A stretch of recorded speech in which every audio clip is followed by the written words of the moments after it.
신명기 1장 19절에서 33절까지입니다. 신명기 1장 19절에서 33절까지 말씀 번갈아 가면서 읽습니다. 제가 먼저 읽겠습니다.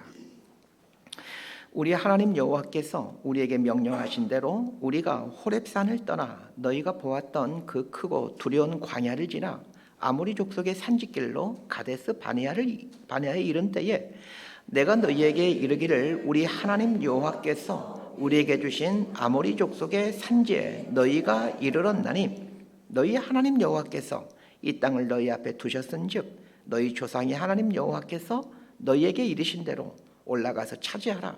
두려워하지 말라, 주저하지 말라 한즉 너희가 다 내 앞으로 나와 말하기를 우리가 사람을 우리보다 먼저 보내어 우리를 위하여 그 땅을 정탐하고 어느 길로 올라가야 할 것과 어느 성읍으로 들어가야 할 것을 우리에게 알게 하자 하기에 내가 그 말을 좋게 여겨 너희 중 각 지파에서 한 사람씩 12를 택하며 그들이 돌이켜 산지에 올라 에스골 골짜기에 이르러 그곳을 정탐하고 그 땅의 열매를 손에 가지고 우리에게로 돌아와서 우리에게 말하여 이르되 우리 하나님 여호와께서 우리에게 주시는 땅이 좋더라 하였느니라. 그러나 너희가 올라가기를 원하지 아니하고 너희 하나님 여호와의 명령을 거역하여 장막 중에서 원망하여 이르기를 여호와께서 우리를 미워하심으로 아모리 족속의 손에 넘겨 멸하시려고 우리를 애굽 땅에서 인도하여 내셨도다.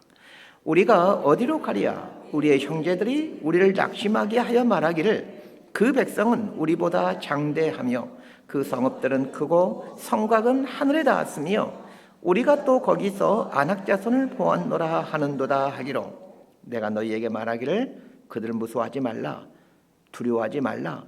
너희보다 먼저 가시는 너희 하나님 여호와께서 애굽에서 너희를 위하여 너희 목전에서 모든 일을 행하신 것 같이 이제도 너희를 위하여 싸우실 것이며 광야에서도 너희가 당하였거니와 사람이 자기의 아들을 안는 것 같이 너희 하나님 여호와께서 너희가 걸어온 길에서 너희를 안으사 이곳까지 이르게 하셨느니라 하나 이 일에 너희가 너희 하나님 여호와를 믿지 아니하였도다. 33절 함께 읽습니다. 그는 너희보다 먼저 그 길을 가시며 장막 칠 곳을 찾으시고 밤에는 불로 낮에는 구름으로 너희가 갈 길을 지시하신 자이시니라. 아멘. 기도하고 말씀 선포하겠습니다. 하나님, 거룩한 주의를 주셔서 감사드립니다. 온 우주 만물의 주인이신 왕이신 하나님 앞에 마음의 무릎을 꿇고 하나님을 경배드립니다. 영광을 받으시옵소서. 그리고 우리에게 들려주신 하나님의 음성이 우리 안에서 생명으로 꿈틀거리게 하여 주옵소서. 예수님의 이름으로 기도드리옵나이다. 아멘. 알고 지내는 한 분의 이야기로 설교를 시작하려고 합니다. 이분은 직업 군인이셨다가 중령으로 예편하시고 지금은 목사님이 되어 목회를 하고 있는 분입니다. 이분은 군인들에 대한 애정이 참 남다른 분이십니다. 몇 년 전부터 파킨슨병으로 정상적인 활동이 불가능함에도 이 군부대 교회에서 사역을 중단하지 않고 계속해서 군 장병들에게 복음을 전하는 일을 지속하고 계십니다. 이분이 소령일 때 강원도의 한 부대에서 작전 장교로 근무하셨는데 그때 있었던 일입니다. 이분에게 고민이 생겼습니다. 이분이 근무하는 부대 안에 교회가 하나 있는데 군인들 100여 명 정도가 출석하는 교회였답니다. 통상 군부대 교회는 연대급에 편제되어 있고 연대급 교회에 군종 목사님이 배정되어 있습니다. 그런데 이분이 근무하는 부대는 대대급으로 대대급 부대에는 교회가 편제되어 있지 않는데 이분이 근무하는 부대는 연대와 동떨어져 있어서 그 대대급이었지만 작은 교회가 있었답니다. 참고로 연대급은 한 군인들 한 2, 3천 명 정도의 단위를 연대급이라고 그러고 대대급은 한 500명 정도를 모인 곳을 대대급이라고 이해하시면 됩니다. 당시 이분은 30대 중반으로 이제 직분은 집사님이셨는데 그 사모님과 함께 지극정성으로 그 부대 안에 있는 교회 장병들 중에 교회에 나오는 100여 명의 군인들을 섬겨오셨습니다. 그런데 이분이 다른 부대로 전출 명령을 받게 된 것입니다. 문제는 이 부대 안에 있는 교회를 맡을 사람이 없다라는 것입니다. 교회를 맡을 만한 분이 없기에 믿음 좋은 간부가 부대에 오기를 간절히 기도하였답니다. 그런데 전출 갈 날은 다가오는데 이 신앙을 가진 간부가 오지 않더라는 것입니다. 상황이 얼마나 급하셨던지 이 집사님 부부는 금식 기도를 합니다. 집사님이 다른 부대로 가기 전까지 소대장 한 명이 이 부대에 오는 걸로 배정되었는데 그 소대장이 이 기독교 신앙을 가진 장교이기를 기도하셨답니다. 새로 전입 올 소대장 한 명이 그 부대에 배정되기 전날에 소대장의 이력서가 이 부대에 이제 팩스로 이제 부대에 전달되었습니다. 이분이 새로운 소대장의 이력서를 보고 깜짝 놀랐답니다. 교회 다닌 소대장이 부임하게 해달라고 금식 기도까지 했는데 이력서를 보니까 신학대학원에 다니는 소대장이더라는 것입니다. 이분이 십수년 군생활을 하면서 군종 목사님은 본 적이 많이 있었지만 일반 장교 중에 신학대학원에 다니는 사람을 본 적이 없기에 한 번도 신학대학원에 다니는 전도사 소대장을 보내달라고 기도할 수가 없었는데 신학대학원에 다니는 전도사가 그 부대의 소대장으로 발령받게 되었더니 이분이 얼마나 놀랐겠습니까? 하나님께서 자신이 기도한 것보다 더 놀라운 일을 하셨다라고 간증하셨습니다. 또 한 사람의 이야기를 하려고 하는데 이번에는 제 이야기입니다. 제가 생긴 거는 방위 출신쯤 생겼지만 장교 출신입니다. 직업이 목사이니까 목사님은 군종 목사님으로 하셨나 보다 생각하겠지만 일반 장교로 근무했습니다. 군대 가기 전 하나님께 기도했습니다. 하나님, 제가 꼭 필요한 곳으로 보내주십시오. 이렇게 기도하고 함께 신앙생활하는 대학 선후배들과 그리고 또 교회 함께 신앙생활하는 분들에게도 기도 부탁을 드렸습니다. 그런데 기도는 이렇게 했지만 솔직히 서울 근교에서 근무하기를 내심 기대했습니다.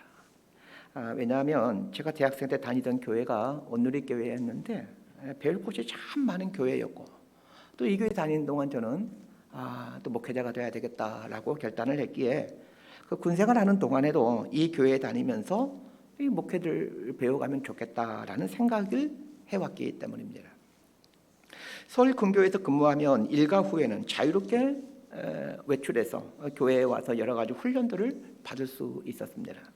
그런데 교육과정을 마치고 자대를 배정받았는데 강원도 홍천으로 배정을 받았습니다. 실망이 컸지만 하나님의 인도하심이 있겠거니 생각하고 강원도 홍천에 있는 부대에 부임하게 되었습니다. 2월 말에 부임하게 되었는데 이제 사단에 가서 사단장님께 신고를 하고 그 다음에 연대에 가서 연대장님께 신고를 하고 이어서 제가 근무할 부대인 그 대대로 가서 대대장님께 신고를 해야 되는데 근무할 부대에 왔을 때는 이미 날이 저물어 캄캄한 시간이었습니다. 일과가 끝난 시간이었기에 당직 근무자를 제외한 모든 간부들은 퇴근한 상황이었습니다. 그런데 간부들이 다 퇴근한 저녁 시간이었는데 대대에서 두 번째로 높으신 소령 한 분이 퇴근도 하지 않고 저를 기다리고 있는 것이었습니다. 막 임관한 소위 입장에서 소령 계급은 엄청 높으신 분입니다. 공기가 바짝 들어 소령님 방으로 갔더니 소파에 앉으라고 하십니다. 따뜻한 차 한 잔을 내어주시면서 저는 이렇게 마주 앉게 되었는데 제 얼굴을 보시더니 아무 말씀도 하시지 않고 울기만 하는 것입니다. 얼마나 당황스럽습니까?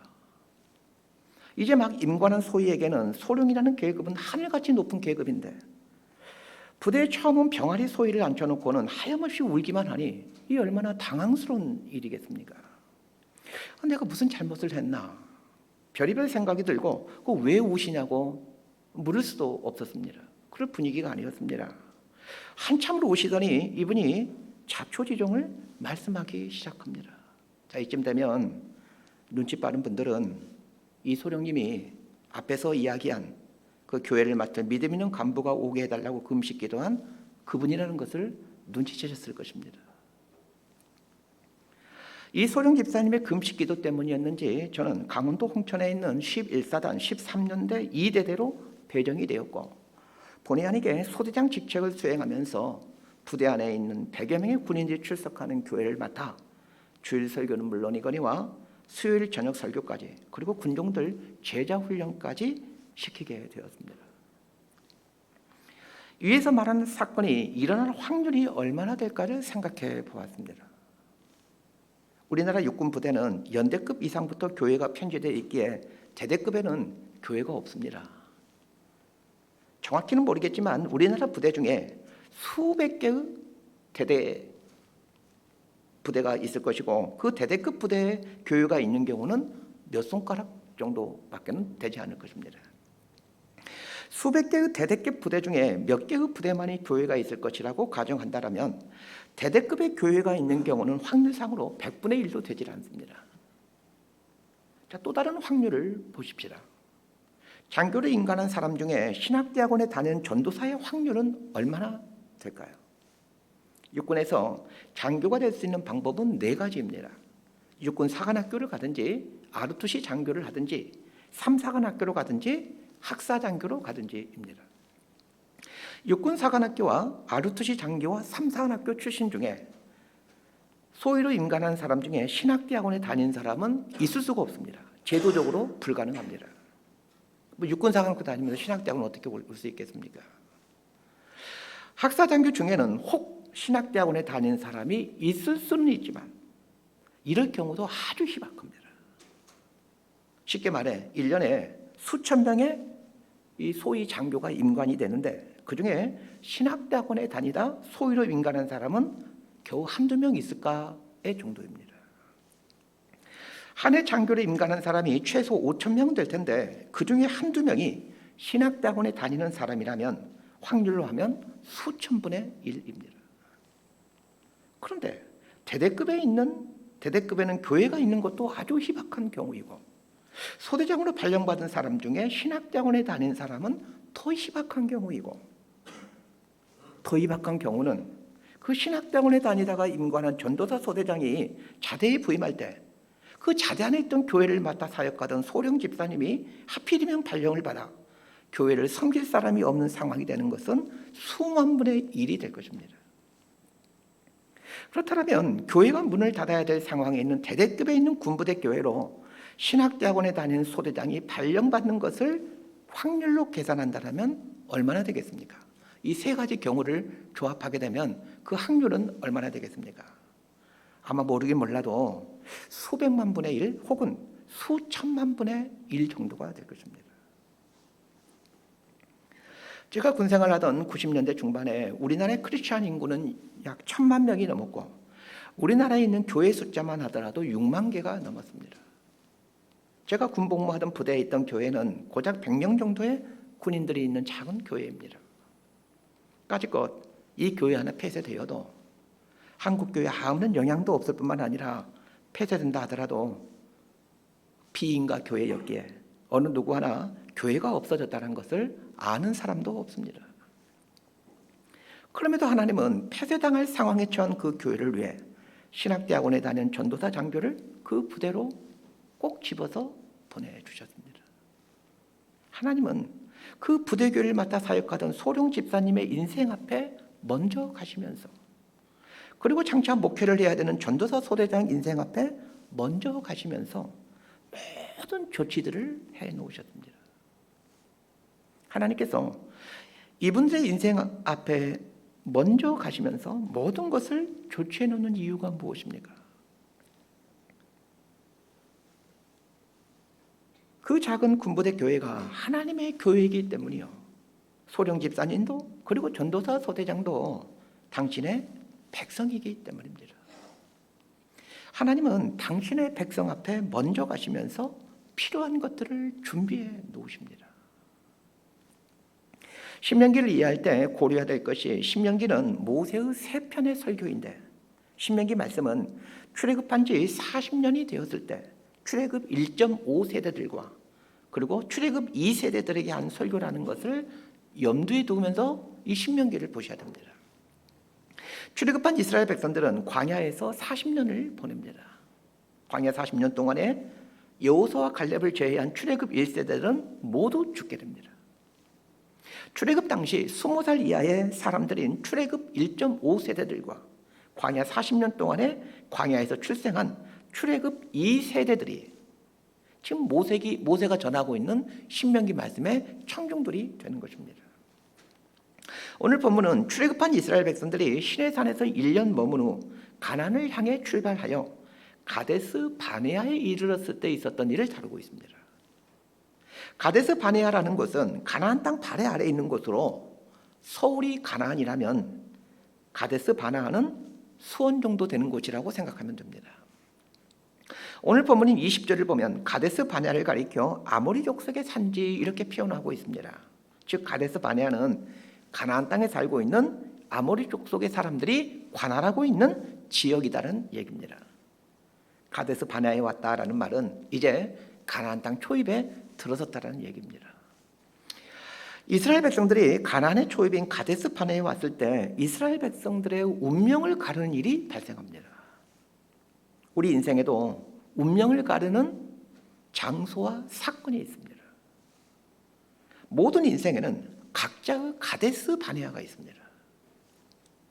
각자의 가데스 바네아에서 어떻게 하느냐에 따라 그 사람의 운명이 결정이 됩니다. 자, 19절에서 25절까지 조금 길지만 우리 함께 보도록 합니다. 시작. 우리 하나님 여호와께서 우리에게 명령하신 대로 우리가 호렙산을 떠나 너희가 보았던 그 크고 두려운 광야를 지나 아모리 족속의 산지길로 가데스 바네아에 이른 때에 내가 너희에게 이르기를 우리 하나님 여호와께서 우리에게 주신 아모리 족속의 산지에 너희가 이르렀나니 너희 하나님 여호와께서 이 땅을 너희 앞에 두셨던즉 너희 조상의 하나님 여호와께서 너희에게 이르신 대로 올라가서 차지하라.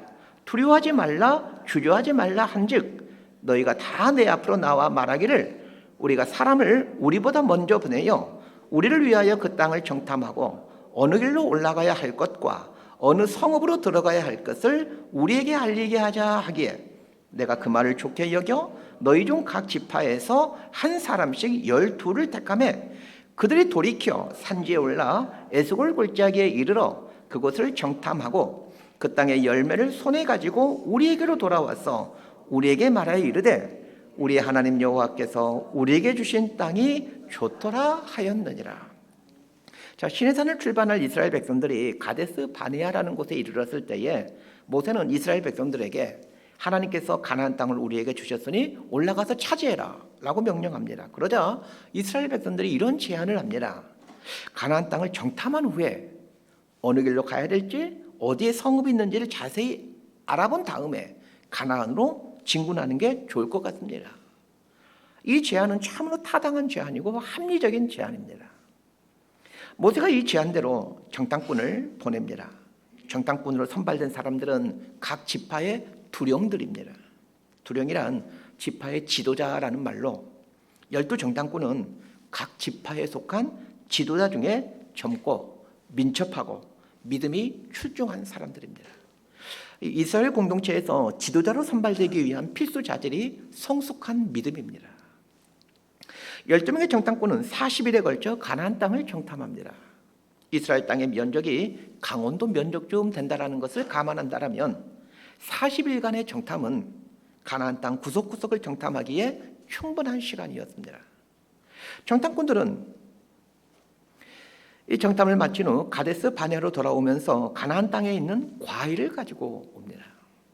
에스골 골짜기라는 곳에서 과일을 가지고 오는데 혹시 여러분 에스골 골짜기에서 가지고 왔던 과일이 무슨 과일인지 아십니까?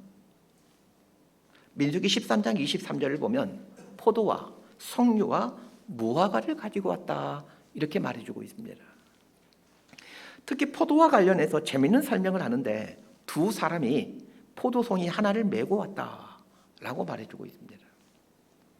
12 정탐꾼이 가나안 땅을 정탐한 후 복귀하면서 금이나 은 같은 보석을 가지고 오질 않고 과일을 가지고 온 이유가 무엇일까를 묵상해 보다가 이스라엘 백성들이 광야에 있는 동안 얼마나 과일이 먹고 싶었을까 라는 좀 엉뚱한 생각을 해보게 되었습니다.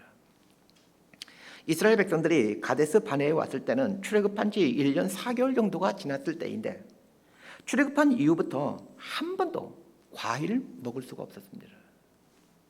먹는 건 고사하고 볼 수도 없었습니다. 광야에서는 과일이라고는 전혀 찾아볼 수가 없기 때문입니다. 12정탐꾼이 정탐을 마치고 가데스 바니아에 있는 이스라엘 백성들에게 돌아오면서 포도와 석류와 무화과를 가지고 왔다라는 이 성경 말씀을 보면서 이들의 지난 광야 여정의 고달픔이 보였습니다. 얼마나 과일이 먹고 싶었으면 정탐꾼들이 과일을 가지고 왔다라는 것을 이 귀한 성경에 기록했을까? 여러분 집의 형편은 어떠한지 잘 모르겠지만 저희 집은 과일 한 가지 정도는 있습니다. 가끔은 없을 때도 있지만 대체적으로 한두 가지 과일은 있는 것 같습니다.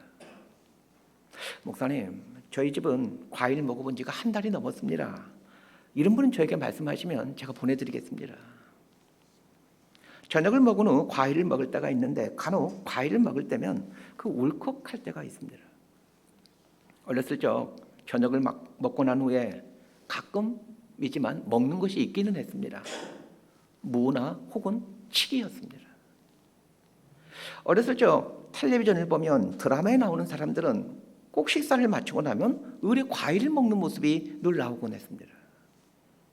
텔레비전에서 이 모습을 볼 때마다 나도 저렇게 살 수 있을까? 늘 그 생각했습니다. 나도 저렇게 살 수 있을까? 저녁밥 먹고 과일 먹을 수 있는 삶 살 수 있을까? 근데 그렇게 살고 있습니다. 저녁 식사 후 과일을 먹을 때면 울컥해지는 또 하나의 이유는 내 부모님은 이런 호사를 한 번도 누리지 못하고 돌아가셨는데 라는 미안함 때문이기도 합니다. 12정탐꾼이 가지고 온 포도, 석류, 무화과 앞에 선 이스라엘 백성들의 그 얼굴 표정을 상상해 보았습니다.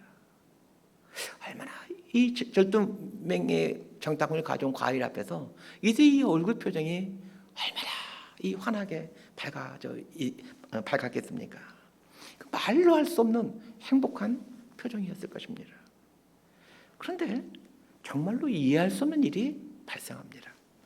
자, 26절에서 28절까지 말씀 함께 보도록 합니다. 시작.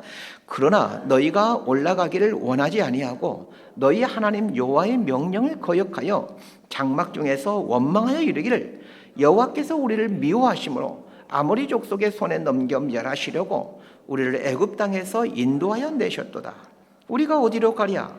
우리의 형제들이 우리를 낙심하게 하여 말하기를 그 백성은 우리보다 장대하며 그 성읍들은 크고 성곽은 하늘에 닿았으며 우리가 또 거기서 안악자손을 보았노라 하는도다 하기로. 정탐꾼들이 가나안 땅에서 가져온 포도, 석류, 무화과를 보여주면서 가나안 땅이 얼마나 풍요로운 땅인지를, 정말로 하나님이 말씀하신 대로 젖과 꿀이 흐르는 땅인지를 그들에게 두 눈으로 볼 수 있게끔 과일을 보여주면서 확인시켜 줍니다. 그런데 동시에 전혀 뜻밖의 말도 합니다. 민수기 13장 27절과 28절 말씀도 함께 읽습니다. 시작. 모세에게 말하여 이르되 당신이 우리를 보낸 땅에 간즉 과연 그 땅에 젖과 꿀이 흐르는데 이것은 그 땅의 과일이니이다. 그러나 그 땅 거주민은 강하고 성읍은 견고하고 힘이 클 뿐 아니라 거기서 안악자손을 보았으며. 정탐꾼들은 가나안 땅이 젖과 꿀이 흐르는 땅인 것은 분명하지만 가나안 거주민들은 강하고 성읍은 견고하고 안악자손이 살고 있다라고 말을 합니다. 그러자 이 말을 듣는 이스라엘 백성들이 울고 불며 밤새 통곡합니다.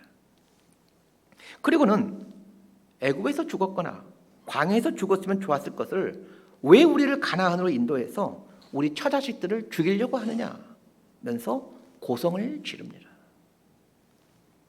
거기서 멈추지 않고 우리 애굽으로 돌아가자라고 선동하며 애굽으로 돌아가기 위해 새로운 지도자를 뽑으려고 합니다. 이 모습을 곰곰이 생각해 보셔야 합니다. 왜 우리를 애굽에서 인도해 냈느냐며 통곡하면서 애굽으로 인도할 새로운 지도자를 뽑으려고 하는 이 사람들이 어떤 사람들입니까? 불과 얼마 전에 시내산에서 하나님과 언약을 맺으면서 하나님의 언약 백성이 된 사람들입니다. 하나님으로부터 계명을 받아 말씀을 배워왔던 사람들입니다. 성막을 만들고 하나님을 예배해온 사람들입니다. 하나님의 언약 백성으로 택함받아 말씀을 배우고 하나님을 예배해온 사람들인데 시내산을 떠난 지 얼마 되지 않아 이런 어리석은 일을 자행하고 있더라는 것입니다. 묻겠습니다. 하나님의 언약 백성이 되어 하나님의 말씀을 배우고 하나님을 예배하는 사람들이 오늘날 이 세상에도 있는데 그 사람들을 가리켜 누구라고 부릅니까? 예수 믿는 사람들, 신자들, 기독교인, 크리스찬 이렇게 부르는 사람들입니다. 하나님의 택함을 받아 구원받은 백성이 되었고 하나님의 백성으로 살기에 매주 예배를 드리고 설교 말씀을 듣는 사람들이 우리 예수 믿는 사람들입니다. 가데스 바네아에 있는 이스라엘 백성들의 모습을 생각해 봅시다. 가데스 바네아에 있었던 이스라엘 백성들의 신분과 그들의 삶의 모습은 오늘날 우리 그리스도인들의 신분과 삶의 모습이 정확히 일치합니다. 그들이 하나님의 선택받은 백성이었듯 우리 또한 하나님의 선택받은 백성이고 그들이 하나님의 말씀을 배우고 하나님을 예배하는 사람이었듯이 신자들 또한 지구상에서 유일하게 하나님 말씀을 배우고 하나님을 예배하는 사람들입니다. 여기서 질문을 하지 않을 수가 없습니다. 이스라엘 백성들이 정탐꾼의 보고를 듣고 왜 통곡하면서 절망에 빠졌느냐는 것입니다. 하나님의 택함받은 백성이 아니기 때문입니까? 그렇지 않습니다. 분명 시내산에서 하나님과 언약을 맺어 하나님의 언약 백성이 된 사람들입니다. 그러면 이들이 하나님의 말씀을 모르기 때문이었습니까? 그것도 아닙니다. 시내산에서 1년 동안 머물면서 집중적으로 하나님의 말씀을 배우지 않았습니까? 그러면 하나님께 예배를 드리지 않는 삶을 살고 있었습니까? 그것도 아닙니다. 하나님 말씀에 따라 성막을 만들고 매일 예배를 드려왔습니다. 그러면 하나님의 기적을 한 번도 경험하지 못했기 때문일까요? 그것도 아닙니다. 불과 1년 전에 애굽에 10가지 재앙이 내려 바로가 항복하는 것을 보았고 홍해가 갈라져 애굽 군대가 몰살당하는 것을 보았고 쓴물이 단물로 바뀌는 걸 기적을 보았고 매일 아침이면 하늘에서 만나가 내려 매일 만나를 먹고 살고 있고 낮에는 구름 기둥이 이스라엘 백성들을 보호하고 있고 밤이면 불기둥이 이스라엘 백성들을 보호하고 있는 것을 매 순간 보면서 살고 있는 사람들입니다. 이들은 우리가 경험한 기적과는 차원이 다른 기적을 경험한 사람들입니다. 이렇게 하나님의 언약 백성이 되었고 모세로부터 말씀도 배우고 성막에서 하나님을 예배하고 있었고 수많은 기적들을 경험하고 하늘에서 내리는 만나를 먹고 있는데 이런 이스라엘 백성들이 가데스 바네아에서 불평하고 원망하고 절망하고 통곡하면서 애굽으로 돌아가자라고 선동하고 있는 근본 이유가 뭐냐는 것입니다. 이 이유를 아는 것이 참으로 중요합니다. 왜냐하면 가데스 바네아의 이스라엘 백성들처럼 오늘날 그리스도인들도 이렇게 살고 있기 때문입니다. 모세로부터 말씀을 배우고 하나님을 예배하며 매 순간 기적을 경험하고 있으면서도 이런 어처구니 없는 일을 자행하는 이유가 무엇입니까? 딱 한 가지 이유를 들자면 은혜를 망각했기 때문입니다. 출애굽할 때부터 가데스 바네아에 이르기까지 약 1년 4개월의 기간 동안 매 순간이 하나님의 인도하심의 연속이었습니다. 가데스 바네아 이스라엘 백성들은 이 하나님의 인도하심의 은혜를 망각해버렸습니다. 은혜의 일상화는 은혜를 망각하게 만들어버립니다. 무슨 말이냐면 은혜가 일상화되면 은혜를 당연한 것을 여기고 은혜를 망각해버립니다. 성도님들과 이야기하다 보면 어렸을 때 고생하며 자랐다는 이야기를 자주 합니다. 나이 드신 분들 한 100명 중에 90명 정도는 어릴 때 고생 많이 하며 자랐다는 이야기를 하십니다. 이분들의 이야기를 듣다 보면 마음이 짠해져 옵니다. 얼마나 고생이 많았을까? 치근한 마음이 듭니다. 그런데 더 놀라운 사실이 있습니다. 지금의 삶에 대해 불평, 불만이 많다라는 것입니다. 생각해 보십시오. 지금의 상황이 아무리 어려워도 어렸을 때 고생할 때하고는 비교할 수 없이 좋은 상황입니다. 지금의 상황이 예전의 상황과는 비교할 수 없이 좋아도 불평불만하는 근본 이유가 무엇입니까? 은혜를 망각해버렸기 때문입니다. 은혜의 일상화가 은혜를 망각하게 만들어버립니다.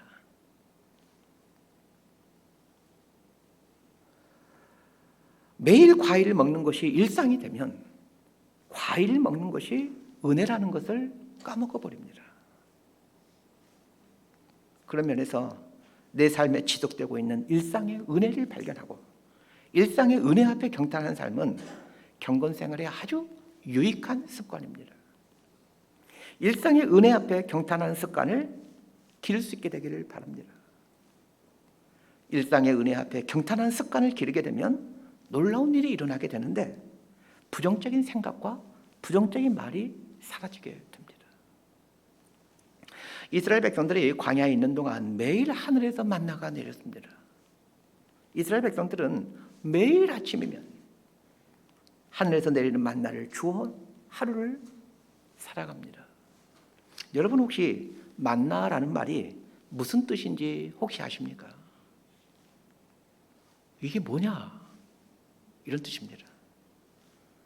만나가 처음 내렸을 때 이스라엘 백성들은 환호성을 지면서 와, 이게 뭐냐? 이러면서 경탄했습니다. 그러면서 만나라고 이름을 짓습니다. 만나라는 뜻은 와, 이게 뭐냐? 이런 뜻입니다. 만나는 매일 아침 내립니다. 만나는 일상의 은혜였습니다. 그런데 이 일상의 은혜가 매일 반복되다 보니 에이, 이게 뭐냐? 로 바뀌어버리게 됩니다. 우와, 이게 뭐냐? 에서 에이, 이게 뭐냐?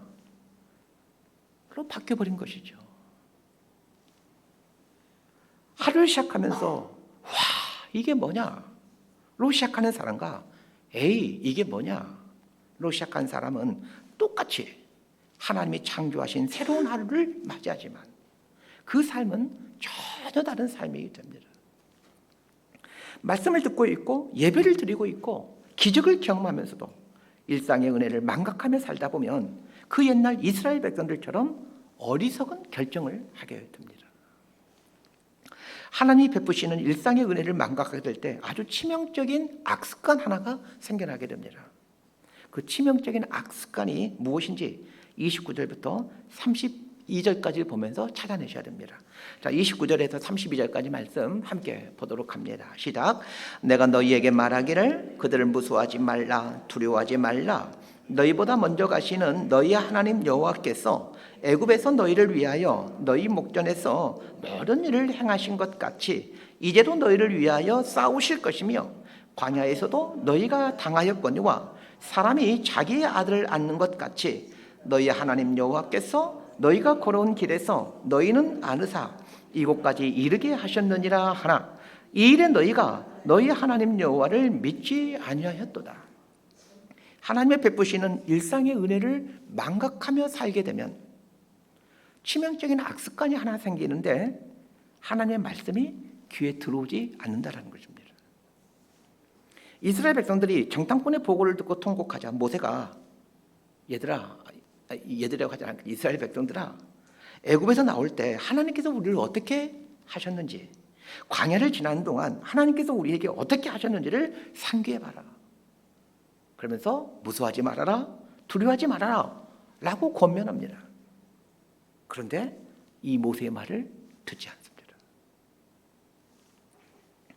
일상의 은혜를 망각하게 될 때 나타난 증상이 설교자의 설교가 들어오지 않는 것입니다. 그런 면에서 나에게 설교가 잘 들어오지 않는지를 점검해 보셔야 됩니다. 일상의 은혜를 망각하면 설교가 들어오지 않는다는 것을 꼭 기억하시기 바랍니다. 모세가 하나님이 어떤 일을 하셨는지, 그리고 가데스 바네아까지 오는 동안 하나님께서 행하신 일들을 이야기하면서 진짜 이런 게 설교이죠. 그러면서 두려워하지 말아라, 놀라지 말아라 라고 권면했지만 이 모세의 설교가 귀에 들어오지 않습니다. 이러한 신앙 행태가 광야 40년이라는 비참한 운명을 만들어버립니다. 자, 오늘 본문을 보면 이스라엘 백성들과 모세 간에 아주 분명한 차이 하나를 발견하게 됩니다. 이 차이가 무엇인지를 이제 찾아내셔야 됩니다. 30절 말씀 함께 보도록 합니다. 시작. 너희보다 먼저 가시는 너희의 하나님 여호와께서 애굽에서 너희를 위하여 너희 목전에서 모든 일을 행하신 것 같이 이제도 너희를 위하여 싸우실 것이며. 모세가 하나님을 표현하는데 너희보다 먼저 가시는 너희의 하나님이라고 표현합니다. 여러분, 이 부분에 성경을 가지고 오신 분들은 밑줄을 그어 놓으시길 바랍니다. 모세와 이스라엘 백성들의 결정적인 차이는, 모세는 하나님에 대해 먼저 가신 하나님 이렇게 인식한 반면 이스라엘 백성들은 하나님에 대해 먼저 가신 하나님이라는 인식을 하지 못합니다. 서두에서 그 소령 집사님과 저의 이야기를 통해 먼저 가신 하나님에 대한 경험을 나누었습니다.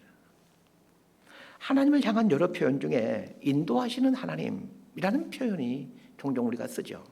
기도할 때도 우리가 가장 많이 쓰는 단어 중에 하나가 인도하여 주옵소서라는 간구입니다. 자, 그런데 인도한다라는 말이 무슨 뜻입니까? 인도한다라는 말은 앞서 가신다, 먼저 가신다라는 말입니다. 아이들 어렸을 때 종종 동네 산을 데리고 가곤 했습니다. 큰 아이는 산에 가는 걸 엄청 싫어하고 작은 아이는 좋아했습니다. 큰 아이가 산에 가는 것을 싫어하는 이유는 산에는 각종 벌레와 곤충들이 많이 있기 때문입니다. 종종 산에는 뱀도 출현하곤 합니다. 묻습니다. 아이들과 함께 산을 갈 때 제가 앞서서 갈까요? 아니면 아이를 보고 얘들아, 니네들이 앞서서 가라, 내 뒤따라 갈게, 이렇게 했을까요? 별로 위험하지도 않은 벌레가 있는 동네 산을 가는데도 아이들을 앞서게 하고 뒤따라가는 부모는 없습니다. 하물며 크고 무시한 위험한 광야길을, 전쟁해야 되는 가나안 땅을 가는데 이스라엘 백성들 앞세우고 뒤따라간 분이 하나님이라면, 그런 하나님이라면 믿지 말아야죠. 제 큰아이 이야기를 하려고 합니다. 대학교 3학년인데 요즘 취직이 어렵다며 걱정을 많이 하고 있습니다. 큰아이 말처럼 요즘 취직하기가 상당히 어렵습니다. 그런데 저는 걱정이 하나도 되지 않습니다. 정말로 하나도 걱정이 안 됩니다. 지난 인생 살아보니까 하나님이 매 순간 제 인생 앞에서 먼저 가셨다는 것을 알기 때문입니다. 제가 청년 때로, 우리 큰아이만큼의 나이인 그 청년 때로 돌아간다면 저 역시 큰아이처럼 취직이 안 되는 불황의 상황 때문에 걱정하고 있을 것 같습니다. 그러나 지금은 전혀 걱정이 되지 않습니다. 지난 수십 년간 하나님 붙들고 살아오면서 숱하게 경험한 게 있습니다. 하나님이 내 인생에 앞서서 가고 계시는구나, 이걸 경험해 왔습니다. 하나님에 대한 이러한 경험이 적은 청년 때라면 당연히 걱정이 하는 게 맞습니다. 그런데 지금은 걱정이 안 됩니다. 모세가 정탐꾼들의 부정적인 보고를 받으면서도 염려하기는커녕 먼저 가신 하나님을 이야기할 수 있는 비결과 이유가 바로 이 때문입니다. 지난 세월 살아오면서 먼저 가신 하나님을 숱하게 경험했기 때문입니다. 이것을 우리 삶에 적용하는 지혜를 가지시길 바랍니다. 하나님이 내 인생에 앞서 가시는 경험이 전무하거나 적으면 삶은 걱정투성입니다. 저도 그리했으니까, 나도 젊었을 땐 그리했으니까, 하나님에 대한 경험이 없으니, 하나님이 앞서 가신 경험이 없으니 당연히 걱정해야죠. 그러나 하나님이 앞서서 먼저 가시는 경험이 많으면 걱정이 되지 않습니다. 하나님이 내 인생 앞서서 먼저 가시는데 무슨 걱정이 생깁니까? 저는 하나님이 내 인생에 앞서서 먼저 가시는 것을 경험해 가면서 예수님이 하신 그 유명한 말씀이 이 피부로 이해가 되었습니다. 그 말씀이 너희는 먼저 그의 나라와 그의 의를 구하라. 그러면 이 모든 것을 너희에게 더하시리라는 그 유명한 말씀입니다. 하나님이 앞서서 먼저 가시는 경험이 없으면 매 순간 불안하고 염려하고 걱정합니다. 매 순간 불안하고 염려하고 걱정하는 사람은 결단코 하나님의 나라와 의를 구할 수가 없습니다. 하나님이 앞서 가시는 경험이 없으면 매 순간 걱정되고 염려되기에 나의 나라와 나의 의를 구할 수밖에 없습니다. 반면에 하나님이 앞서서 먼저 가시는 경험을 갖게 되면 하나님의 나라와 하나님의 의를 구하는 삶이 어렵지 않다는 것을 알게 됩니다. 하나님이 내 인생 앞서서 먼저 가시는 것을 경험하게 될 때 하나님의 나라와 하나님의 의를 구하는 삶을 살게 된다는 것을 꼭 기억하셔야 됩니다. 그런데 하나님의 나라와 하나님의 의를 먼저 구하게 되면 어떤 일이 발생합니까? 이 모든 것을 너희에게 더하시리라 라는 것을 경험하게 됩니다. 신앙생활은 이렇게 하는 것입니다. 저는 오래 살고 싶습니다. 왜냐하면 하나님께서 이 모든 것을 더하시는 경험을 하는 것이 너무 재밌고 행복하기 때문입니다. 하나님께서 이 모든 것을 더하시리라. 여러분 이걸 보면서 살아나고 한번 상상해 보시기 바랍니다. 얼마나 인생이 재밌습니까? 말씀 정리합니다. 오늘 본문을 보면 재미있는 표현이 반복해서 등장합니다. 모세는 지금 출애굽 1.5세대들과 2세대들에게 지난 40년 전에 출애굽 1세대들이 가데스 바네아에서 있었던 일을 지금 말해주고 있습니다. 그러면 어떻게 말해야 되는 게 맞습니까? 너희의 부모들이 이렇게 했다. 이렇게 말해주는 것이 어법에 맞는 표현입니다. 그런데 모세는 단 한 번도 너희의 부모들이 이렇게 말하지 않고 성경을 잘 보십시오. 반복해서 나오는 말이 너희가, 너희에게, 너희의, 너희 이렇게 말하고 있습니다. 지금 모세의 설교를 듣고 있는 출애굽 1.5세대들과 2세대들은 가데스 바네아에서의 불순종과 상관이 없는 사람들인데 마치 이 사람들이 가데스 바네아에서 불순종한 사람들인 것처럼 모세가 그렇게 표현하고 있다는 것입니다. 이것은 아주 중요한 의미를 갖고 있습니다. 너희 부모들에게만 가데스 바네아의 선택이 놓여져 있는 것이 아니라 너희들에게도 가데스 바네아의 선택이 놓여져 있다라는 말입니다. 그렇다면 우리들에게도 동일하게 각자의 가데스 바네아가 놓여져 있다는 것을 아셔야 합니다. 인생의 광야길인 것은 분명합니다. 그런데 하나님이 앞서서 먼저 가시는 광야길입니다. 인생은 누구에게나 광야길입니다. 옥토끼로 바꿔달라고 투정 부리는 것은 아주 어리석은 일입니다. 옥토끼로 바꿔달라고 투정 부려도 하나님은 바꿔주시지 않을 것입니다. 그러니 아예 그거를 포기하시길 바랍니다. 광야 인생길이지만 먼저 가신 하나님 아버지를 보며 뒤따른 삶이 믿음의 인생입니다. 먼저 가신 하나님 아버지를 보며 살아갈 때 하나님의 나라와 하나님의 의를 먼저 구하는 삶을 살 수 있게 되고, 그리할 때 하나님께서 이 모든 것을 더하여 주신다라는 이 복을 누리며 살게 됩니다. 광야길이지만 하나님이 모든 것을 더하여 주시는 복을 누려가는 삶이 하나님 백성들의 삶입니다. 인생 힘듭니다. 그런데 재밌습니다. 먼저 가신 하나님 보며 살면 인생 재밌습니다. 먼저 가신 하나님을 보지 못하니까 삶이 두렵고 고통스러운 것이지, 먼저 가신 하나님 보며 살게 되면 인생 기대됩니다. 하나님은 우리 인생 앞서서 먼저 가시면서 종종 우리를 영적인 가데스 바네아 앞에 세워놓고 하십니다. 경험상으로 보면 누구에게나 인생 사는 동안에 몇 번은 그 운명을 결정지을 각자의 가데스 바네아 앞에 세워두시는 것 같습니다. 그때 먼저 가신 하나님을 보고 믿음의 결정을 하면 영적인 가난이 펼쳐지게 되지만, 먼저 가신 하나님을 보지 못하고 불평하고 원망하며 불순종을 선택하면 광야 40년의 인생이 펼쳐집니다. 지난 인생 살아오면서 또 목회하면서 수많은 신자들의 삶을 보면서 얻게 된 통찰입니다.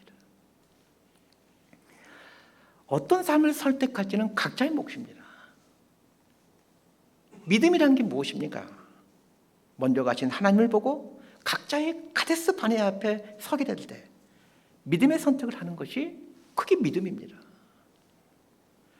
인생 운명을 가를 각자의 카데스 바네아에서 먼저 가신 하나님을 보고 믿음의 선택을 할 수 있기를, 그리하여 하나님께서 이 모든 것을 더하여 주신다 라는 이 복을 누리며 사는 저와 여러분 모두가 될 수 있게 되기를 진심으로 소망하고 축복합니다. 기도하겠습니다.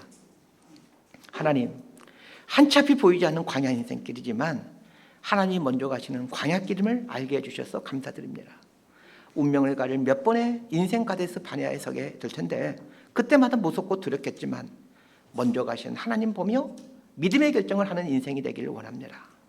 가나안이라는 복을 주시려고 가데스 바네아 앞에 세워놓았다는 것을 기억하며 이 가데스 바네아 앞에 서게 될 때면 지난 내 삶에 앞서가셨던 하나님을 기억하며 믿음의 선택을 하는 복 있는 인생들 되게 하옵소서. 그리하여 하나님의 나라와 하나님의 의를 먼저 선택해 갈 줄 아는 이 기쁨과 감격을 경험하게 하시며 더 나아가 하나님이 모든 것을 더하여 주시는 이 귀한 은총을 누리는 근사한 인생 살게 하여 주옵소서.